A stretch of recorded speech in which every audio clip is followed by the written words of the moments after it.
Assalamualaikum warahmatullahi wabarakatuh. Innal hamdalillah nahmaduhu wa nasta'inuhu wa nastaghfiruh.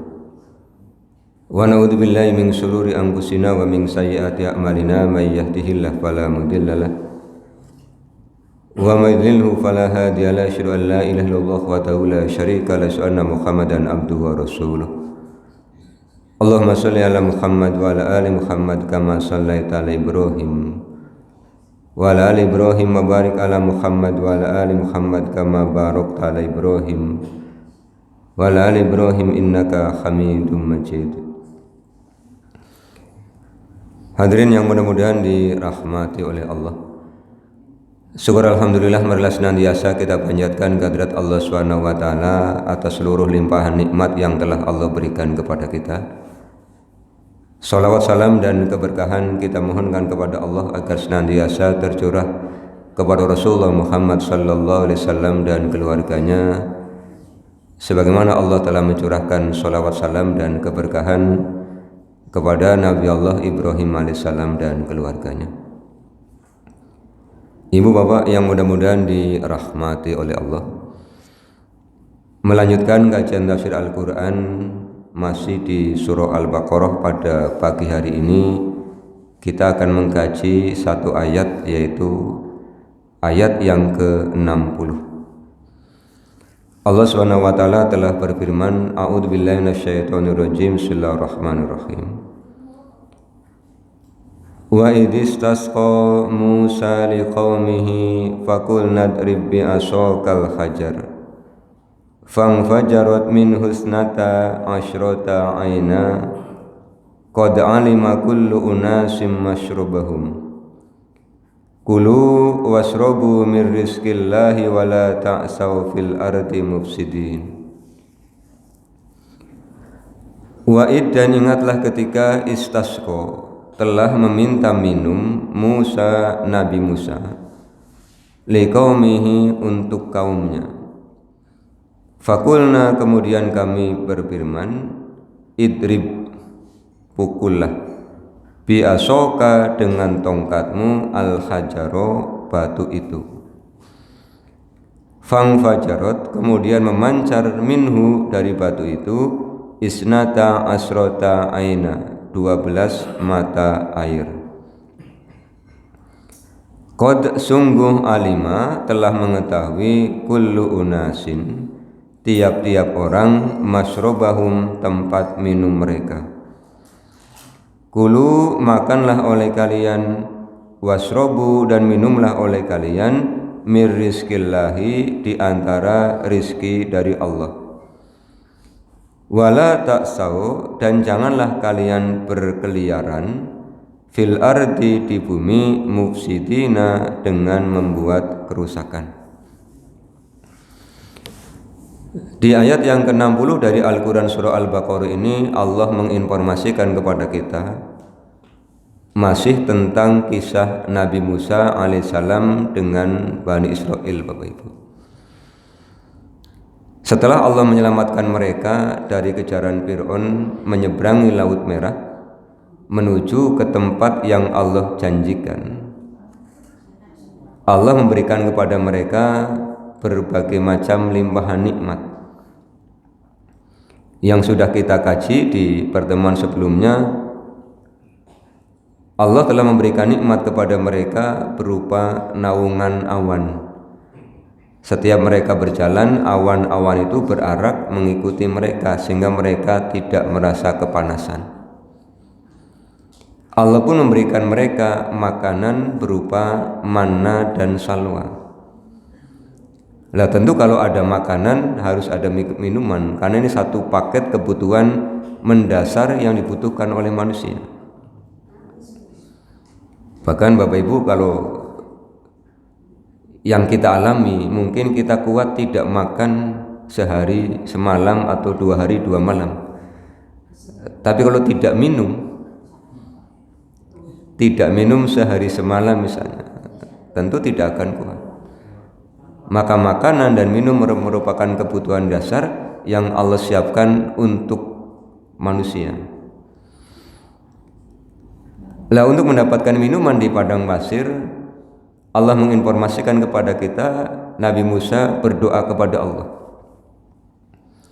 meminta kepada Allah agar Allah memberikan minuman kepada Nabi Musa, Nabi Harun, dan orang-orang yang mengikuti beliau berdua. Kalimatnya kan di sini, dan ingatlah ketika Musa memohon air untuk kaumnya. Dari kata istasqa ini, di syariat agama kita ada istilah sholat istisqa, sholat meminta hujan.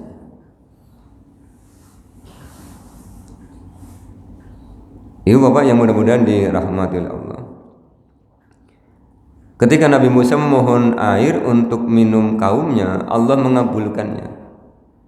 Kemudian Allah meminta Nabi Musa untuk memukulkan tongkat yang biasa beliau baca ke sebuah batu. Tentang batu ini penafsirannya berbeda-beda. Jadi ada mufassirin yang berpendapat bahwa batu itu diambil dari Bukit Sinai. Bentuknya segi empat. Kemudian batu ini biasa dibawa di atas sapi jantan. Nanti ketika berhenti, kemudian Nabi Musa memukul batu itu. Dari empat sudutnya keluar, masing-masing sudut itu ada 3 mata air. Nanti kalau sudah pada minum, kemudian berjalan lagi untuk melanjutkan perjalanan, batu itu diangkat lagi di atas sapi jantan, dibawa oleh sapi jantan. Nanti airnya berhenti lagi. Nanti kalau pas berhenti makan minum, manna dan salwa dipukul lagi. Itu penafsirannya begitu. Kemudian Allah SWT juga menyampaikan bahwa setelah mata air itu keluar dari batu, tiap-tiap orang mengetahui tempat minumnya masing-masing. Yang jumlahnya 12 ini menghitung jumlah qabilah yang ada dalam Bani Israel. Jadi tiap-tiap qabilah itu ada satu mata air yang menjadi jatah mereka untuk minum di situ. Kemudian Allah perintahkan kepada mereka, makanlah, minumlah dari rizki yang Allah berikan kepada mereka. Setelah makan dan minum apa yang Allah larang kepada mereka, jangan berkeliaran di bumi untuk membuat kerusakan. Ini informasi sejarah peristiwa yang telah terjadi pada Nabi Musa dengan kaumnya di masa yang telah lalu.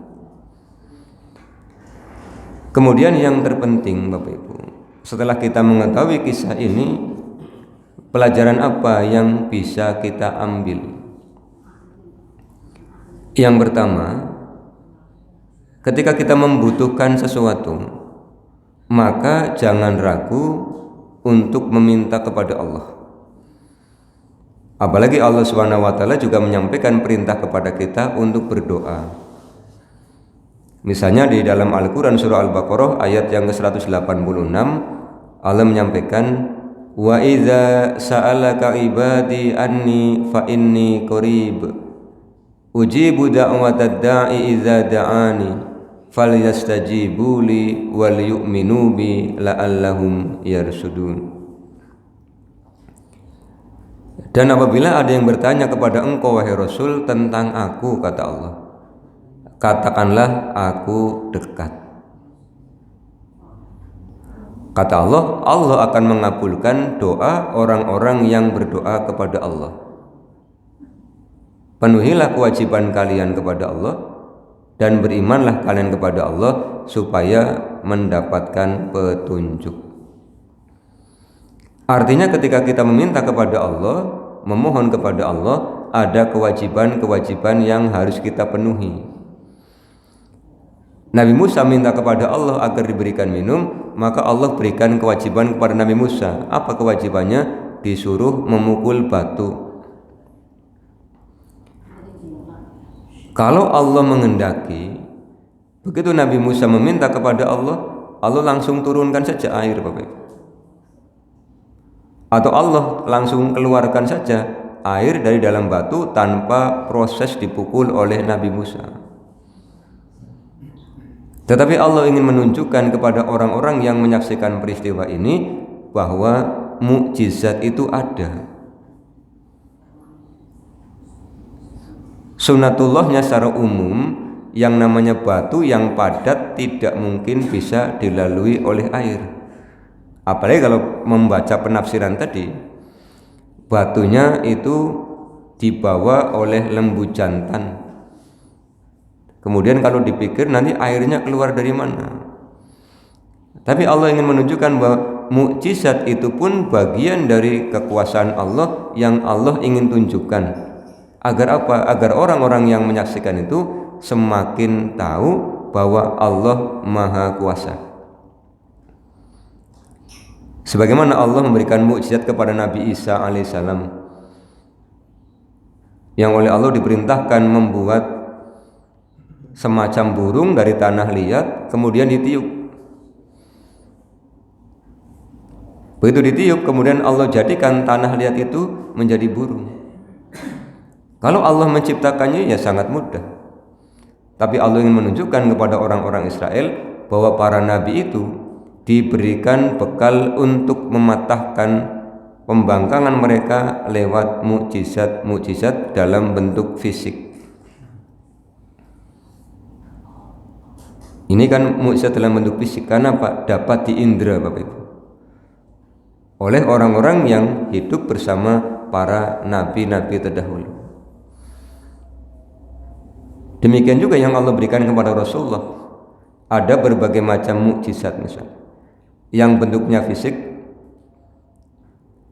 Ketika Rasulullah dalam sebuah perjalanan, kemudian sudah masuk waktu sholat, sementara air sedikit, yang mau berwudu ratusan orang. Rasulullah minta dibawakan air dalam bejana. Kemudian Rasulullah berdoa kepada Allah, memasukkan tangan ke dalam bejana itu, kemudian para sahabat berwudu. Maka para sahabat menyaksikan ada air yang mengalir dari sela-sela jari Rasulullah. Ini mukjizat dalam bentuk fisik. Tetapi yang lestari, mukjizat yang Allah berikan kepada Rasulullah adalah yang sedang kita kaji. Al-Quran adalah mukjizat terbesar yang Allah berikan kepada Rasulullah, karena sampai sekarang kita bisa menyaksikannya, bisa memahaminya, dan yang paling penting menjadikannya sebagai hudan, sebagai petunjuk. Ya Bapak yang mudah-mudahan dirahmati oleh Allah. Ketika kita meminta sesuatu kepada Allah, ada kewajiban-kewajiban yang harus kita penuhi. Maka dalam Al-Baqarah 186 Allah menyampaikan kewajibannya apa? Yang pertama, berdoanya langsung kepada Allah. Idza da'ani, jadi memintanya langsung kepada Allah. Dan Bapak Ibu tidak usah malu meminta kepada Allah. Karena apa? Allah memang pemilik alam semesta. Allah Maha Kaya. Tetapi bedakan antara meminta dengan mengatur, Bapak Ibu.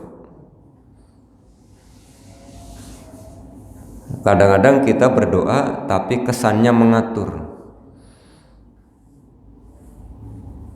Jadi sangat detail sekali doanya gitu. Bermohonlah kepada Allah. Kemudian kewajiban yang kedua apa? Kata Allah, Falyastajibuli, penuhi kewajiban kalian kepadaku. Apa kewajiban kita kepada Allah? Menyembah Allah dengan tidak menyekutukannya, mentaati Allah dengan penuh kerelaan hati. Itu kewajiban kita kepada Allah. Jadi kalau Allah memerintah sesuatu, kita akan menjawabnya dengan pernyataan sami'na wa ata'na. Gambaran sederhananya begini, Bapak Ibu. Ketika seorang anak mengajukan permintaan kepada ibunya, Kemudian ibunya bilang begini, minta apa mbak? Ganti HP bu. Kayak piringku mbak di situ. Begitu si anak ini melaksanakan perintah ibunya akan memberikan kepada si anak ini. Tapi kalau kemudian disuruh oleh ibunya, si anak ini tidak mau, ibunya akan mengatakan, kamu banyak permintaan, tapi disuruh tidak mau. Kita kebanyakan begitu kepada Allah, Bapak Ibu. Kita banyak minta kepada Allah, tapi perintah-perintah Allah kita abaikan. Larangan-larangan Allah kita terjang. Tapi kita minta kepada Allah tiap hari, tiap waktu, tiap saat. Ini kan seperti kisah anak dengan ibunya tadi, dianggap tidak tahu diri. Bahasa sederhananya kan, pegawainya jejaluk dikongon ora gelem. Maka kalau kita meminta kepada Allah, kata Allah, "Falayastajibu li", penuhi kewajiban kalian kepadaku. Kemudian yang ketiga kata Allah, "Wal yu'minu bi", berimanlah kalian kepadaku, termasuk ketika Bapak Ibu berdoa yakin bahwa Allah SWT akan mengabulkan yang kita minta. Kadang-kadang ada orang yang berdoa tapi dirinya tidak yakin, Bapak Ibu. Selesai berdoa ada orang tanya, "Nyenengan tadi berdoa iya, kira-kira dikabulkan apa tidak?" Lah, mbu temen apa jare. Lah ini, kalau kita tidak yakin, berarti ada syarat yang tidak terpenuhi. Wal yu'minu bi, bukankah Allah itu bagaimana sangkaan kita? Kalau kita yakin Allah mengabulkan, insya Allah Allah akan kabulkan. Dan pengabulan doa yang kita mintakan kepada Allah bisa dalam beberapa bentuk.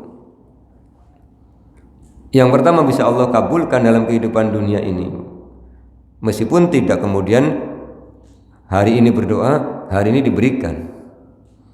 Ada rentang waktu. Kapan? Terserah Allah Subhanahu wa ta'ala. Wong yang namanya meminta kan terserah yang diminta.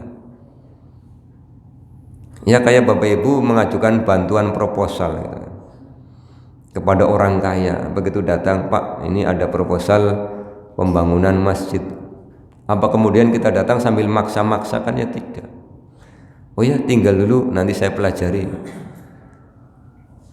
Pulang. Ketika pulang kan sambil berharap-harap.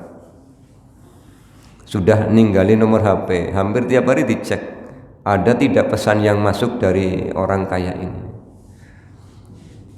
Mau mengirim pesan kayong ndak enak, kesannya gendak-gendak nagih, kalau ndak butuh.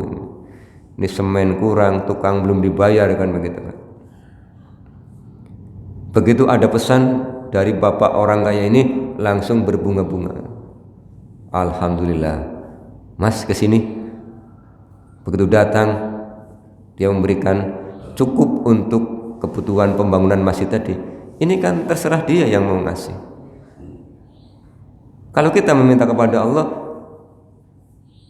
hak untuk memberinya adalah milik Allah. Ya, kita bersabar menunggu pengabulan doa yang kita mintakan kepada Allah.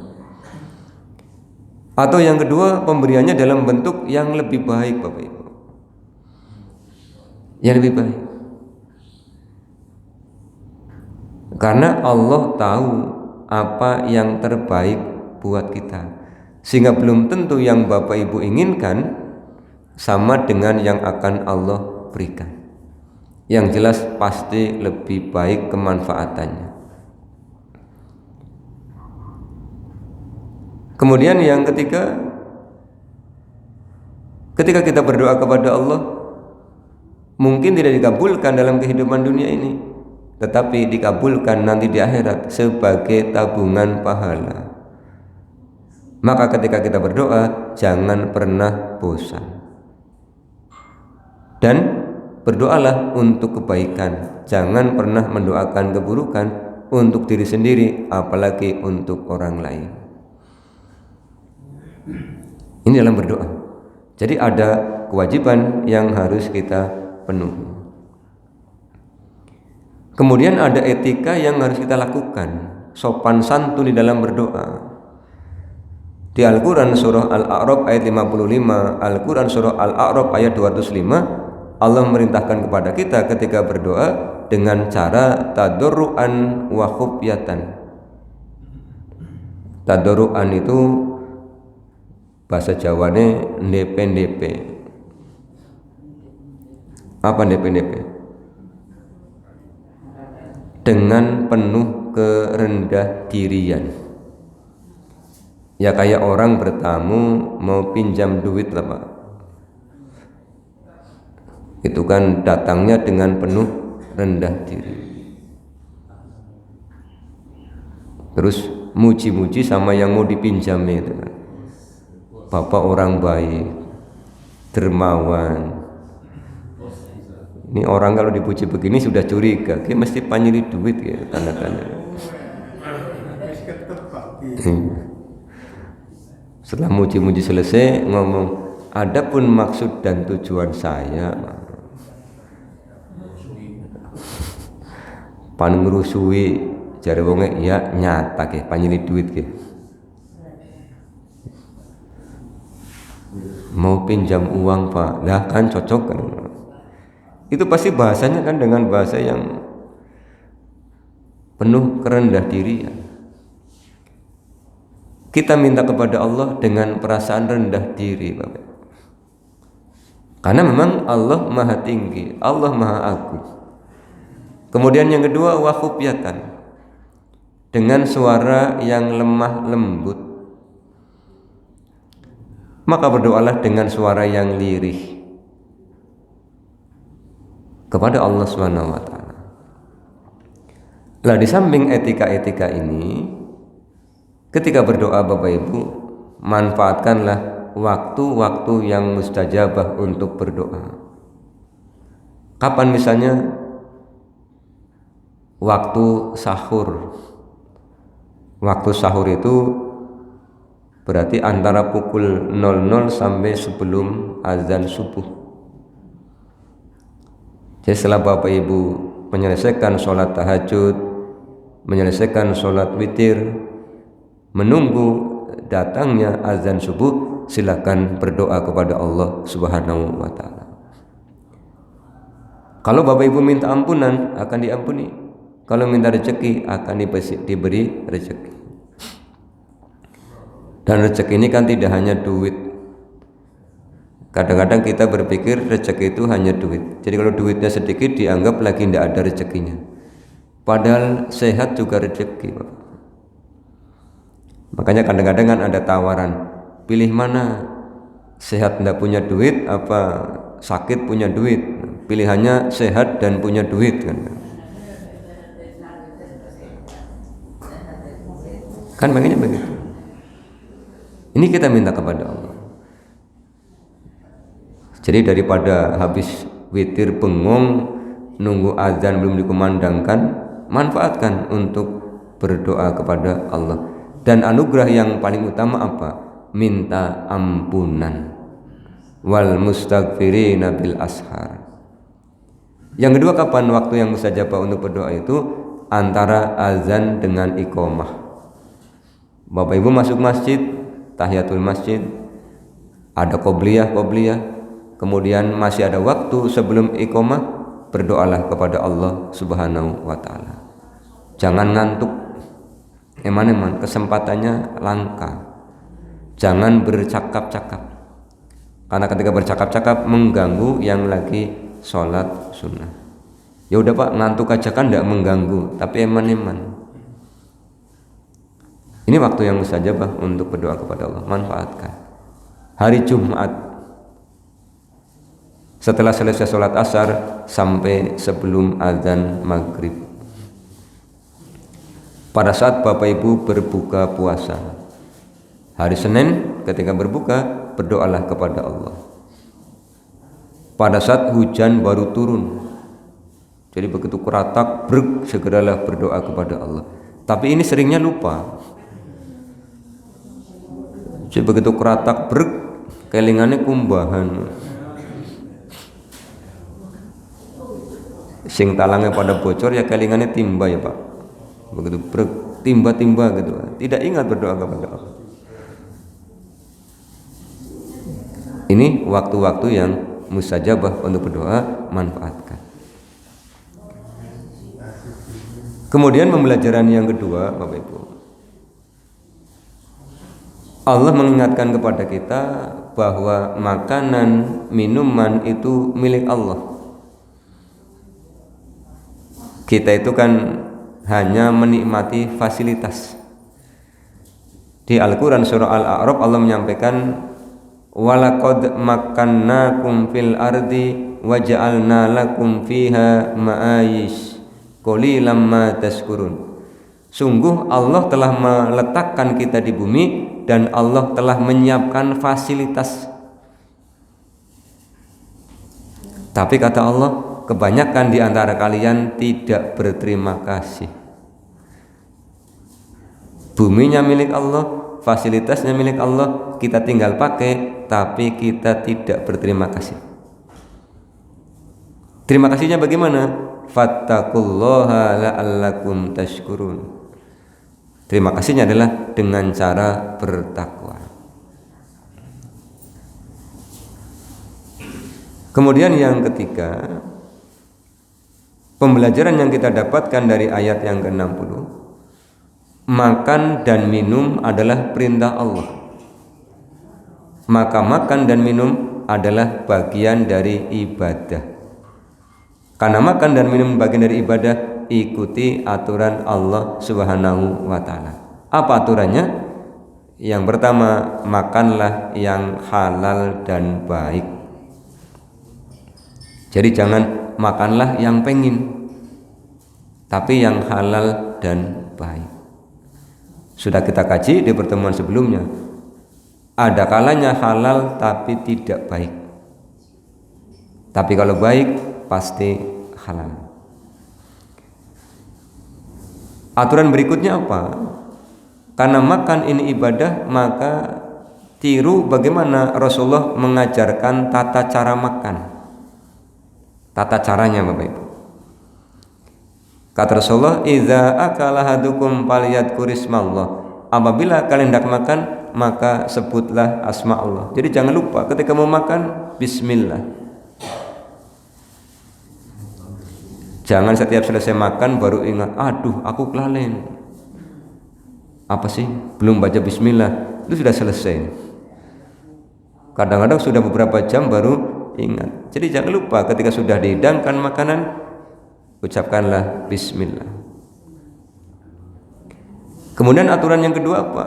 Kulu wasrobu biyaminihi wala ta'kulu wala tasrobu bisimalihi. Fa inna syaitana ya'kulu wa yasrobu bisimalihi. Makanlah dengan tangan kanan, minumlah dengan tangan kanan. Jangan makan minum dengan tangan kiri, karena syaitan makan minum dengan tangan kiri. Kadang-kadang karena tangan kanannya masih ada bumbu-bumbunya, kemudian seret, ngambilnya pakai tangan kiri, minumnya dengan tangan kiri. Ketika tanya kenapa pakai tangan kiri, eman-eman gelasnya Pak kotor. Jadi lebih eman-eman gelas daripada aturan Rasul. Itu aturannya. Kemudian ketika makan bersama, hidangannya banyak, ambillah yang dekat dengan Bapak Ibu. Jangan ngambil yang jauh. Tanya, yang dekat sambal beriman Pak, yang jauh ayam goreng. Ya tinggal oper-operan, oke, sambelnya oper sana, ayam gorengnya oper sini. Kemudian aturan yang berikutnya apa? Ketika kita makan bersama Bapak Ibu, kemudian sudah ngambil jatah satu-satu. Misalnya, sarapannya apa Pak? Bonggol ya. Kemudian ada tempe goreng, sudah ngambil satu-satu. Begitu mau ngambil lagi, itu harus izin dengan orang-orang yang ada di sekitar itu. Sudah dapat satu-satu, orangnya ada 7. Kemudian tinggal 5. Kalau tidak izin, 7 orang ini nyelonong semua Pak. Karena 5, yang 2 kan tidak kebagian. Maka izin, aku nambah oleh. Nah ternyata 7 orang ini mau nambah semua, tinggal dipotong-potongan. Lah nanti kalau tinggal satu, ya izin siapa yang merelakan. Kalau enggak, nanti begitu tinggal satu, 7 orang ini nyelonong semua. Dianggapnya mau salaman akhirnya. Makanya kalau tinggal satu mesti diam-diaman. Panyelonong apa orang? Oh nyelonong kabeh. Ini etikanya. Aturan berikutnya apa? Kalau satu makanan bisa dimakan untuk 2 orang, jangan dimakan sendirian. Misalnya beli ponggol kok bungkusnya besar banget Pak. Ini kalau dimakan sendirian, minumnya ndak ada nanti, ndak muat. Apalagi napasnya. Dimakan berdua. Kalau satu bungkus bisa untuk berempat, makanlah berempat. Karena orang beriman itu makan dengan satu usus, dibagi sepertiga makanan, sepertiga air, sepertiga minuman. Jangan sampai ketika belum makan lemes karena kelaparan, setelah makan tetap lemes karena kemelakaran. Wargen. Makanya perintahnya makanlah, minumlah, dan janganlah berlebih-lebihan. Kemudian pembelajaran yang terakhir dari ayat ini, setelah makan minum rizki dari Allah, kata Allah, jangan berkeliaran di bumi untuk berbuat kerusakan. Setelah makan minum jadi tenaganya jangan untuk melawan Allah. Apa makna melawan Allah? Diperintah tidak mau, dilarang jalan terus. Namanya tidak tahu diri. Pas lemes dikasih makan, dikasih minum, begitu sudah bergas ngelawan sing naik. Makanya kata Allah, wala ta'saw fil ardi mufsidin. Artinya ketika kita sudah makan, sudah minum, kemudian mendapatkan energi dari Allah Subhanahu wa taala, energi itu kita gunakan untuk mentaati Allah. Kalau Allah manggil, segera datang. Kalau Allah perintahkan, segera laksanakan. Kalau Allah larang, segera tinggalkan. Ini namanya orang yang pandai berterima kasih atau orang-orang yang bersyukur. Ini Bapak yang mudah-mudahan dirahmati Allah. Ini pembelajaran yang bisa kita ambil dari Al-Quran surah Al-Baqarah ayat yang ke-60 melalui kisah Nabi Musa yang memohon minum untuk kaumnya. Dan yang penting tadi pembelajaran-pembelajaran yang sudah saya sampaikan bisa kita amalkan. Akhirnya marilah kita tutup dengan membaca doa kafaratul majlis. Subhanakallahumma bihamdika asyhadu an la ilaha illa anta astaghfiruka wa atubu ilaika. Assalamualaikum warahmatullahi wabarakatuh.